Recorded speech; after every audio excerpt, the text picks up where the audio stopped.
ہم اس احتجاج کے ذریعے سے بہار کے حکمران نتیش کمار اور NDA میں شامل جتن رام مانجھی اور چراغ پاسوان صاحب سے بھی گزارش کرتے ہیں کہ آپ اس بل کی قطعاً حمایت نہ کریں،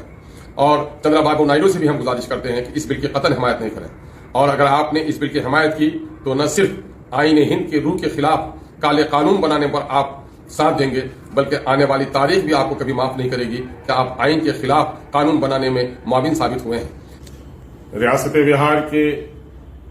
مسلم و غیر مسلم بزرگوں، نوجوانوں اور عزیزوں، سلام و آداب۔ جیسا کہ آپ سب کو معلوم ہے کہ مودی کی حکومت نے مسلمانوں کے اوقاف کی جائیداد کو غصب کرنے کے لیے وقف ترمیمی بل 2024 کو قانونی شکل دینے کی کوشش کی ہے۔ ہمارا اور آپ کا صرف ایمانی اور اخلاقی فریضہ نہیں، بلکہ وطن عزیز کے تمام تر غیور غیر مسلم شہریوں کی بھی ذمہ داری ہے کہ آئین کے منافی اس بل کو قانونی شکل دینے کے خلاف احتجاج کریں۔ ہم شکر گزار ہیں اپنی ملی تنظیموں کے، بالخصوص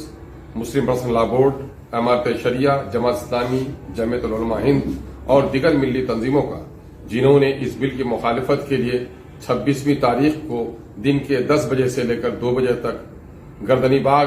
میں پٹنہ میں احتجاج، ایک روزہ احتجاج کا اعلان کیا ہے۔ ہمارا اور آپ کا فریضہ بنتا ہے کہ ہم اس احتجاج کو کامیاب کریں۔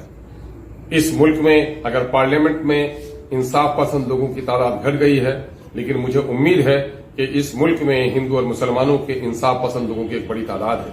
ہم بڑے شکر گزار ہیں ان غیر مسلم سیاسی کارکنوں کا اور سیاسی جماعتوں کا جن لوگوں نے اس بل کی مخالفت کرنے میں ساتھ دیا ہے۔ ہم اس احتجاج کے ذریعے سے بہار کے حکمران نتیش کمار اور NDA میں شامل جتن رام مانجھی اور چراغ پاسوان صاحب سے بھی گزارش کرتے ہیں کہ آپ اس بل کی قطعاً حمایت نہ کریں، اور چندرا بابو نائیڈو سے بھی ہم گزارش کرتے ہیں کہ اس بل کی قطعاً حمایت نہیں کریں،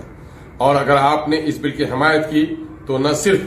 آئین ہند کی روح کے خلاف کالے قانون بنانے پر آپ ساتھ دیں گے، بلکہ آنے والی تاریخ بھی آپ کو کبھی معاف نہیں کرے گی کہ آپ آئین کے خلاف قانون بنانے میں معاون ثابت ہوئے ہیں۔ یہ وقف ترمیمی بل صرف مسلمانوں کے گردنوں پہ ایک تلوار نہیں ہے، بلکہ ہندوستان کی گنگا جمنی تہذیب، یہاں کے آئین پر بھی ایک حملہ ہے، اور اس بل کے قانون بن جانے سے نہ جانے ہماری کتنی قبرستانوں پر بلڈوزر چلیں گے، کتنی مسجدوں میں تالے لگیں گے، کتنی عیدگاہیں اور خانقاہیں ہماری تباہ و برباد ہو جائیں گی۔ اگر آج ہم نے وقت رہتے ہوئے اس بل کی مخالفت نہیں کی تو آنے والی نسلیں ہمیں معاف نہیں کریں گی۔ آئیے ہم اور آپ اتحاد کا ثبوت دیں، اپنے غیرت، اپنی ایمانی غیرت اور ملی حمیت کا ثبوت دیں، اور اس ملک کے آئین کے تحفظ اور اس ملک کے گنگا جمنی اور سیکولر فیبرک کو باقی رکھنے کے لیے ایک روزہ اس احتجاج کو کامیاب کریں۔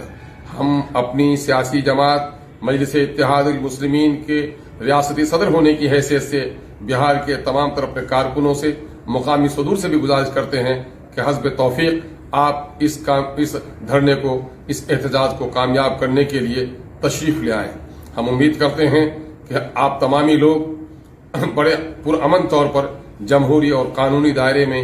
اس پرامن احتجاج کو کامیاب بنانے میں دامے دیر میں قدمے سکھنے اپنا حصہ لیں گے۔ بہت بہت شکریہ۔ سلام و آداب۔